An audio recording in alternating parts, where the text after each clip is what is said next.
इनकलाब जिंदाबाद, इनकलाब जिंदाबाद, इनकलाब जिंदाबाद। भारत माता की, भारत माता की तख्त बदल दो, ताज बदल दो। भारत माता की। अरविंद केजरीवाल जिंदाबाद, जिंदाबाद, जिंदाबाद। अरविंद केजरीवाल जिंदाबाद, जिंदाबाद, जिंदाबाद।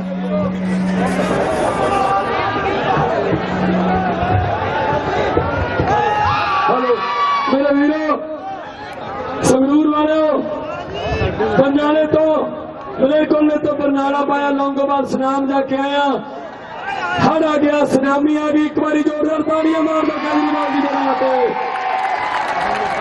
अरविंद बांसल केजरीवाल जिन्होंने पूरी दुनिया दे विच एक क्रांतिकारी के नाम से, एक क्रांतिकारी के तौर पर पूरे देश को जगाता, अज पंजाब के गुंडे खड़काउण आए ने। अरविंद बांसल तुहाडे विच ने। हिसार तो इन्होंने पूरा मुल्क बदलता।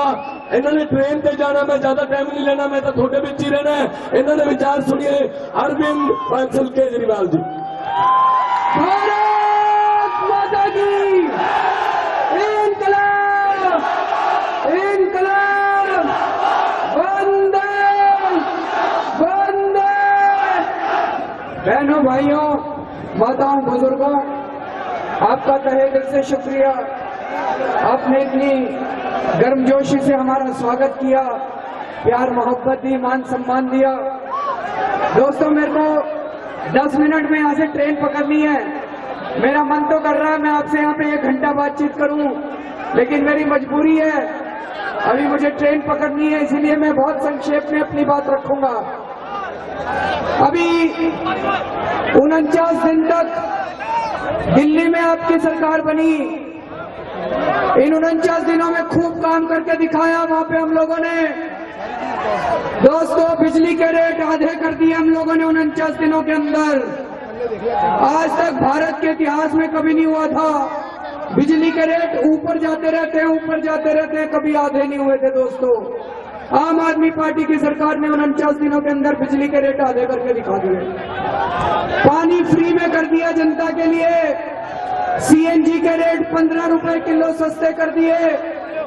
लेकिन जो सबसे बड़ी बात करी, आप सबको पता 1984 के अंदर सिखों का कत्लेआम किया गया था दिल्ली में। उसके लिए पिछले 30 साल से राजनीति की जा रही है। हर चुनाव के पहले अकाली दल 1984 के दंगों की बात उठाता है। हर चुनाव के पहले बीजेपी 1984 के दंगों की निष्पक्ष जांच की बात करती है। मैं आज इस मंच से अकाली दल और बीजेपी वालों से पूछना चाहता हूं, 6 साल तक तुम्हारी एनडीए की सरकार रही थी सेंटर में, क्या किया तुमने उन 6 सालों के अंदर? 5 साल तक बीजेपी की और एनडीए अकाली दल की सरकार रही थी दिल्ली में, क्या किया तुम लोगों ने उन 5 सालों में? 49 दिनों की सरकार में आम आदमी पार्टी ने एसआईटी का गठन कर दिया। दोस्तों, 49 दिनों में जो काम 30 साल में अकाली दल और बीजेपी वाले नहीं कर पाए, वो काम 49 दिनों के अंदर आम आदमी पार्टी ने करके दिखा दिया। दोस्तों, कैसे कर दिया? उनकी नीयत खराब थी, हमारी नीयत साफ थी, बस एक ही फर्क था। दोस्तों, उनकी नीयत खराब है, वो राजनीति करना चाहते हैं दंगों के साथ। कांग्रेस वाले भी राजनीति करते हैं, बीजेपी वाले भी राजनीति करते हैं, अकाली दल वाले भी राजनीति करते हैं। 49 दिनों में आम आदमी पार्टी की सरकार के दौरान दिल्ली में भ्रष्टाचार में भारी कमी आई थी। दोस्तों, अगर आपके रिश्तेदार हो दिल्ली में, आप फोन करके पूछ सकते हो, दिल्ली के लोग आपको बताएंगे कि 49 दिनों के अंदर पुलिस वालों ने दिल्ली में पैसे लेने बंद कर दिए थे, ट्रांसपोर्ट डिपार्टमेंट में पैसे लेने बंद कर दिए थे, नगर निगम में पैसे लेने बंद कर दिए थे। दोस्तों, भ्रष्टाचार के अंदर भारी कमी आई थी, जनता बड़ी खुश हो गई थी।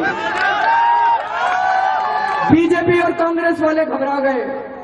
उनको ये लगा कि अगर केजरीवाल की सरकार ऐसे ही चलती रही तो हमारा तो पत्ता साफ हो जाएगा। इन दोनों पार्टियों की मीटिंग हुई, बीजेपी और कांग्रेस वालों की मीटिंग हुई। दोनों ने षड्यंत्र रचा कि अब किसी भी तरह केजरीवाल की सरकार को गिराओ।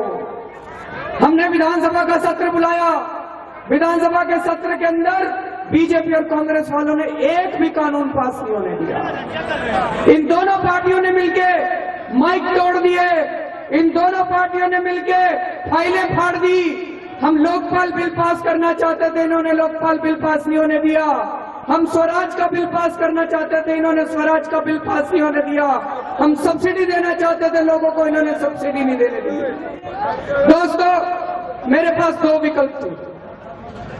एक विकल्प था कि मैं भी कुर्सी पे बैठा रहता, मैं भी मुख्यमंत्री की कुर्सी पे चिपका रहता जैसे ये लोग चिपके रहते हैं। लेकिन मेरी आत्मा ने कहा कि अरविंद बाहर जाओ, इस्तीफा दे दो और जनता को जाके कहो कि अब 28 सीट से काम नहीं चलेगा, 50 सीट देनी पड़ेगी। दोस्तों,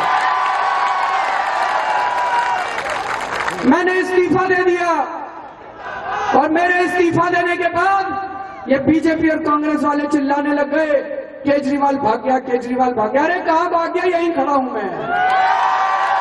कहां भाग गया? यहीं खड़ा हूं। और बीजेपी कांग्रेस वालों, मरते दम तक तुम्हारी छाती पे मूंग बदलता रहूंगा। ऐसे नहीं भागने वाला, इतनी जल्दी नहीं भागने वाला मैं, ऐसे नहीं भागने। मैं भी गुजरात गया, गुजरात में इन बीजेपी वालों ने आयरन की रॉड से हमला किया मेरे ऊपर, मेरी गाड़ी के शीशे तोड़ दिए, मनीष की गाड़ी के शीशे तोड़ दिए, गोपाल राय की गाड़ी के शीशे तोड़ दिए। मैं भिवानी गया, भिवानी में इन बीजेपी और कांग्रेस वालों ने मुक्कों से पिटाई की मेरी। अभी दिल्ली के अंदर 2 बार हमला कर चुके हैं ये लोग दोस्तों मेरे ऊपर। लेकिन मैं इनको कहना चाहता हूं कि अगर तुमको लगता है कि मेरे को मेरी पिटाई करके, मेरे ऊपर हमले करवा के मेरी आवाज बंद कर दोगे, तुमको पता नहीं हम किस मिट्टी के बने, अंतिम सांस तक भ्रष्टाचार के खिलाफ लड़ते रहेंगे, अंतिम सांस तक भ्रष्टाचार के खिलाफ लड़ते रहेंगे। दोस्तों, पिछले 3 दिन से मैं पंजाब में घूम रहा हूं और जो बातें मुझे सुनने को मिल रही है, बड़ा दिल दर्द कर रहा है। दोस्तों, पंजाब अपनी खुशहाली के लिए मशहूर हुआ करता था, पंजाब अपने युवाओं के लिए मशहूर हुआ करता था, पंजाब अपनी किसानी के लिए मशहूर हुआ करता था। आज पंजाब के युवाओं को नशे के अंदर धकेला जा रहा है। दोस्तों, पंजाब के युवाओं को नशे में धकेला जा रहा है। और कौन कर रहा है नशे का व्यापार? मजीठिया। क्या लगता है मजीठिया बादल का? साला लगता है दोस्तों। लेकिन ये उनका कसूर नहीं है, हमारा कसूर है।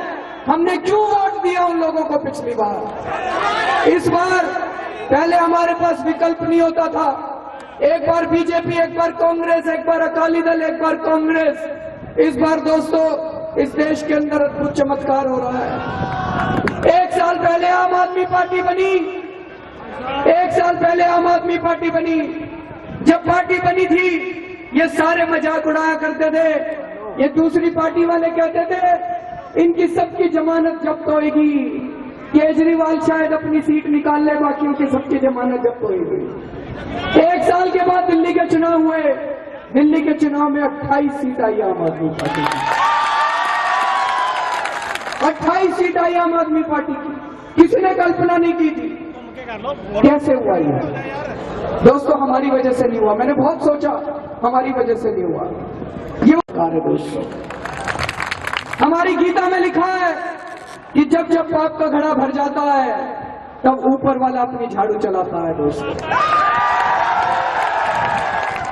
ऊपर वाले ने अपनी झाड़ू चलानी शुरू कर दी है।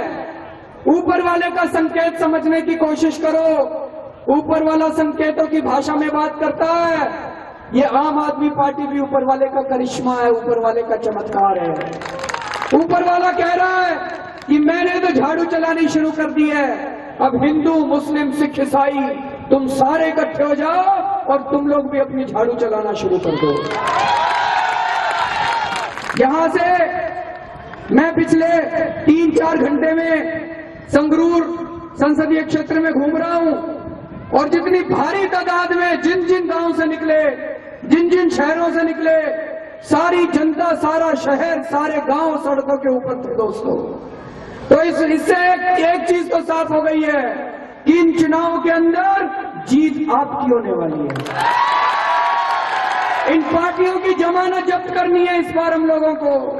अकाली दल की और कांग्रेस की जमानत जब्त करनी है और इस बार जीत सच्चाई और ईमानदारी की होगी दोस्तों। आपके यहां से भगवंत मान खड़े हो रहे हैं। भगवंत मान आम आदमी पार्टी के उम्मीदवार हैं। पिछले 20 साल से भगवंत मान अपनी सीडी के जरिए क्रांति फैलाए हुए हैं। इन भ्रष्टाचारियों के खिलाफ लड़ रहे हैं आप लोगों के बीच में। लेकिन दोस्तों, अब समय आ गया इस क्रांति को संसद की दीवारों के अंदर ले जाने का। भगवंत मान यहां से संसद में जाएंगे तो इसी क्रांति को वो संसद के अंदर ले जाएंगे दोस्तों। ये चुनाव भगवंत मान का नहीं है, ये तो सिर्फ चेहरा है। ये चुनाव इस बार आपने लड़ना है। ये चुनाव आप लोगों का है, अपने बच्चों के भविष्य का है। दोस्तों, हम लोग भी आप में से एक ही हैं। हमारे पास क्या था? कुछ भी नहीं है हमारे पास। न पैसा है, न संसाधन है, न आदमी है हमारे पास। लेकिन पिछले 3 साल से आपने देखा अन्ना हजारे के आंदोलन से इन गुंडों से लड़ रहे हैं हम लोग। इन गुंडों ने बड़े बड़े षड्यंत्र रचे हमारे खिलाफ। हमारे पास एक ही चीज थी, हमारी सच्चाई और हमारी ईमानदारी। इसलिए ऊपर वाला हमारा साथ दे रहा है, इसलिए ऊपर वाला हमारे साथ खड़ा है दोस्तों। इसलिए लोग आज तक हमारा कुछ नहीं बिगाड़ पाए। अब हम सब लोगों को मिलकर इस देश को ठीक करना है। कुछ ना कुछ तो अद्भुत हो रहा है इस देश के अंदर, चमत्कार हो रहा है। जहां जा रहे हैं हजारों की संख्या में जनता सत्योग कर रही है।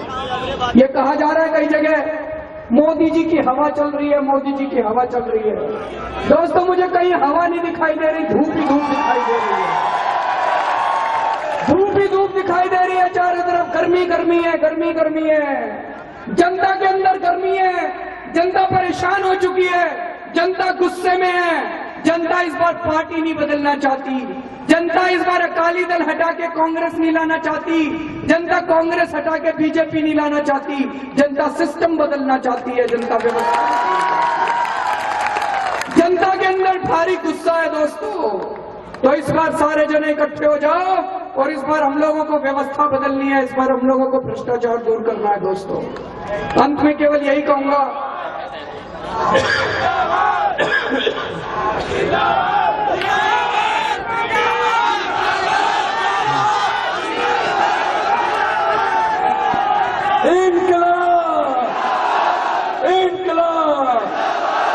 गूंजे संगरूर। ओ मोदी, ओ गरीबा ना मजाक करी जाता। मैं चाय बेचने वाला हूं, पीछे हेलीकॉप्टर खड़े होते हैं। वो मानियों के हेलीकॉप्टर हैं। मोदी जी खुद लाल किला बना लेते हैं नकली और फीलिंग लेते हैं मैं 15 अगस्त को लाल किले से बोल रहा हूं। मोदी जी, ऐसे लाल किले नहीं मिलते, लोगों के दिलों में जाना पड़ता है। हुकूमत वो करते हैं जिनका दिलों पर राज होता है। यूं कहने को तो मोदी साहब मुर्गे के सर पे भी ताज होता है। दोस्तों, ये 2014 का चुनाव एक तरह से धर्म युद्ध है। ये वाला चुनाव हमारे देश की दशा बदल सकता है। संगरूर से तो आपको भगवंत मान को जिताना ही है, लेकिन जो असली चुनाव होगा वो अमेठी और वाराणसी के अंदर होने जा रहा है। हमारे देश के अंदर 2 बड़े बड़े राक्षस हैं। हमारे देश के अंदर भ्रष्टाचार के 2 बड़े बड़े राक्षस हैं, बीजेपी और कांग्रेस। इस बार इन बीजेपी और कांग्रेस दोनों को हराना है। कैसे हराना है? जैसे पुराने जमाने में 2 सेनाएं हुआ करती थी। उन सेनाओं के राजा हुआ करते थे। अगर राजा हार जाता था तो सारी सेना हार जाती थी। एक कांग्रेस है, कांग्रेस की सेना का शहजादा है राहुल गांधी। एक बीजेपी है, बीजेपी की सेना का शहजादा है नरेंद्र मोदी। नरेंद्र मोदी को हराने के लिए मैं वाराणसी जा रहा हूं दोस्तों। राहुल गांधी को हराने के लिए कुमार विश्वास अमेठी गए हैं। अब आप जरा सा सोच के देखो, कल्पना करके देखो, 16 मई का दिन है, चुनाव के नतीजे आ रहे हैं। आप टीवी के सामने बैठे हो और अचानक आपने देखा कि राहुल गांधी अमेठी से हार गया और नरेंद्र मोदी वाराणसी से हार गया। सोच के देखो, राहुल गांधी अगर अमेठी से हार गया तो कांग्रेस के कितने टुकड़े हो जाएंगे? इतने टुकड़े हो जाएंगे कांग्रेस के, गिने नहीं गिनेंगे। कांग्रेस खत्म हो जाएगी दोस्तों इस देश के अंदर से। अगर नरेंद्र मोदी वाराणसी से हार गया तो बीजेपी का कोई अता पता नहीं होगा देश दोस्तों। बीजेपी का कोई अता पता नहीं होगा। और उसके अंदर से नई किस्म की राजनीति जन्म लेगी इस देश के अंदर। 1 साल में दोबारा चुनाव होंगे और उस दोबारा चुनाव के अंदर सच्चे और ईमानदार लोग राजनीति के अंदर जाएंगे दोस्तों। ये समुद्र मंथन होगा, इसके अंदर से अमृत निकलेगा। तो इस बार वाराणसी से नरेंद्र मोदी को हराना है और अमेठी से राहुल गांधी को हराना है, लेकिन ये हम नहीं हरा सकते, ये आपको हराना है। 30 तारीख को यहाँ के पंजाब के चुनाव खत्म हो जाएंगे। 30 तारीख तक आपको भगवंत के साथ काम करना है, लेकिन 30 के बाद आप सारे जने वाराणसी और अमेठी पहुंच जाना। एक एक आदमी को वाराणसी और अमेठी पहुंचना है जी। 12 दिन की छुट्टी लेनी है, बस 12 दिन की छुट्टी लेके वाराणसी और अमेठी पहुंच जाना। भगवान ने सुनहरी मौका दिया इन दोनों पार्टियों को खत्म करके इस देश के अंदर नई किस्म की राजनीति शुरू करनी है। बोले सोनिहा, वाहेगुरु जी का खालसा, इनकलाब। इस बार इन्होंने ट्रेन से जाना है, साढ़े लीडर का ट्रेन ना आ रहा है। ये अंबानिया तो हैलीकॉप्टर ਜਿਹੜੇ नहीं फिरते उन्होंने थले ला लो 30 तरीक ਨੂੰ। बहुत बहुत मेहरबानी, नमस्कार, सत श्री अकाल, वाहिगुरू जी का खालसा, वाहिगुरू जी की फतेह।